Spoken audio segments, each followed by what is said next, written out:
waxaa soo kacayo hadeertaan jooganka. Bismillahi raxmaan raxiim. Waa anigoo ah Cabdiraxmaan Xayir oo mar kale idinku soo laabtay muddo aad iyo aad u dheer kadib waan maqnaay mashquul zaa'id ah. Waxaan u maleynayaa 6 bilood iyo 7 bilood ku dhawaad inaan maqnaay. Soo iga raali noqda intaan maqnaay. aad iyo aad u mahadsantihiin dhammaan inta fariinta ii soo dirtay oo soo raadinayso maxaa kugu dhacay macallin maxaa dhacay intee aad casharadan ugu joojisay wallaahi runtii maanan ugu talagelin laakiin way noqotay mashquulka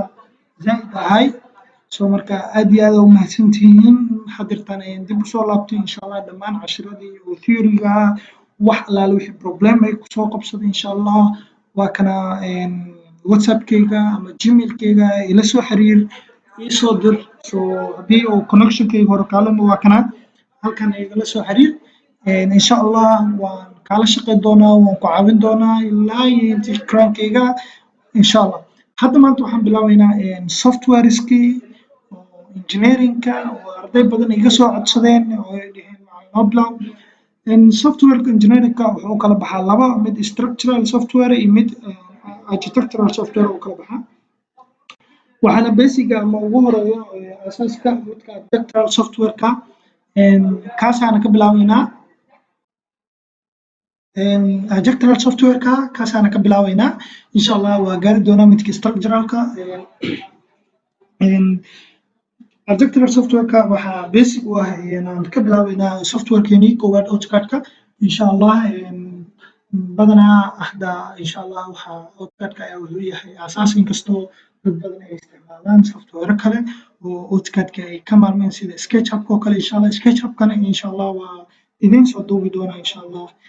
laakiin AutoCAD-ka qofkii barto software si fila ma celinayo hadda AutoCAD-kan isticmaalayna waxaa waaye AutoCAD 2013 facekiisii koowaad oo interfaceka wuxuu soo baxayaa sidan oo markaad soo kiciso insha allah sidoo kale waxay dhoobay AutoCAD-kan 2013 versionka isticmaalayo ila soo xiriiri insha allah link ayaan ii soo diray oo soo degsanaysiin oo very simple waaye marka isku wareerin just contact me hadda waxaan bilaabaynaa saamarka usoo kaco waxaa leedahay new project cusub ayaa bilaabaysaa waxaad ku dhufanaysaa CAD meeshaas open ayaa leedahay markaas open ayaa leedahay open markaa dhahdo waxaa kusoo baxayo interfacekiisii koowaad sidaan ayuu kugu soo baxayaa ilaahay kuma sadarnaaday meeshaan waxaa ku jira homeka wuxuu leeyahay dhammaan toolskan oo drawing toolska la isku yiraahdo oo linekii leh oo polylinekii leh oo circlekii leh oo arckii leh oo rectanglekii leh mujadid centerkii dhammaan axeskii elliptical arcii waxay dhan uu leeyahay hajka sidoo kale uu leeyahay isna hajkan waxaa loo isticmaalaa wallska guriga kale markaad dhisaysid for example tusaale yar aan hormar ku tuso rectanglekan sameeyey waxaa u sameysaa offset oo 0.2 ah waa tusaale waxaan tusayaa hajka isticmaalkiisa soo marka meeshaan ah kale for example berigan soo qaad meeshaas ku dhuf mujeedin macnaha meeshaas ayaa waxay noqonaysaa derbigii oo wallka ayaa wuxuu noqonayaa brick so sidaas ayaan u isticmaalaynaa insha allah waan ii tusi doonaa sidoo kale waxaa ka dhigi kartaa shub ayaa ka dhigi kartaa oo ah aawe concrete ma leeyahay ama solid ka dhig ujeedaa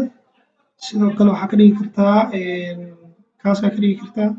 almost wax walba ayuu leeyahay insha allah waan isticmaali doonaa dhammaan toolskaas oo dhan iyo commandka sidoo kale meesha waxaa ku jiro modify toolkii oo iskugu jiro trimkii filetkii oo iskugu jiro arrowgii scalekii mirrorkii dhammaan waxaan iyagoo examples iyo tusaalooyin ah maadaama casharkeeni bilowga yahay insha allah waan idin tusi doonaa waana samayn doonaa waan ku shaqayn doonaa insha allah sida ugu qurux badan ee ugu fudud insha allah ayaan isku dayi doonaa inaan u barataan aan idinku caawi doono layerska sidoo kale meeshaan layers ayuu leeyahay layers badan hadda ma lahan waan samayn doonaa layerska waa inay isku dhex darsamin ayaa la doonayaa windowga albaabka derbiyada dhammaan waxyaabaha kalaro kala duwan oo kala qurux badan aad isku keento dimensionka sidoo kale heightka sidoo kale heightka waa midka hadda samaynayno derbiga bulkeeti iyaa ka dhigayna insha allah waxaasoo dhan waa arki doontaan sidoo kale textigii halkan uu textiga waa kana meeshan ayuu ku jiraa textigii qaabka loo qoraayo waxyaabihii dhan qaabka loo isticmaalayo insha allah waa arki doontaan kana text waa isticmaali kartaa waxaa ka dhigi kartaa notif insha allah sida loo isticmaalay wax dhan waan i tusi doonaa loo bedelo sizeka textka waa kaasaa marka soo dhawaada sidoo kale meesha waxaa ku jiro blog layerka propertieska groupka iyo ungroup inaad ka dhigto unity clipboardka sidoo kale homeka markaa ka tagno oo insertiga imaano create blog oo kuleeyahay oo hadda aan soo arkaynay oo blog create gareynayso sidoo kale reference aad u samaynayso blog definition point colodka dhammaan waxyaabaha layout-ka parameterka viewga manageka wixii oo dhan aa ku jiro dhammaan marka waxaa ku jiro layout-ka viewga manageka outputka dhammaan toolskan waa isticmaali doonaa sidoo kale meesha waxaa ku jiro tools la yiraahdo AutoCAD-ka uu leeyahay inaad new project dhahdo sida hadeed usoo samaynayno kale aan horaan u samaynay sidii wadadeenu geyno kan oo openka drawingka open an external file uu leeyahay drawing from the cloud uu leeyahay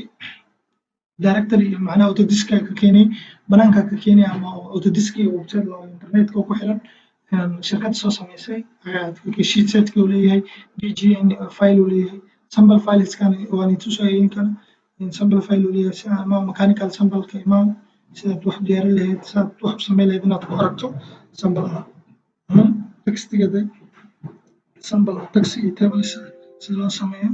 saan warbixin dhammaystiran macnaha text iyo qoraal waaye wax walba leh tableskeeda leh tusaalaheeda leh hadhow macnaha markaad diyaarinaysid well detailed macnaha document guri dhammaystiran waa aragteen guryaha warqadaha la socdo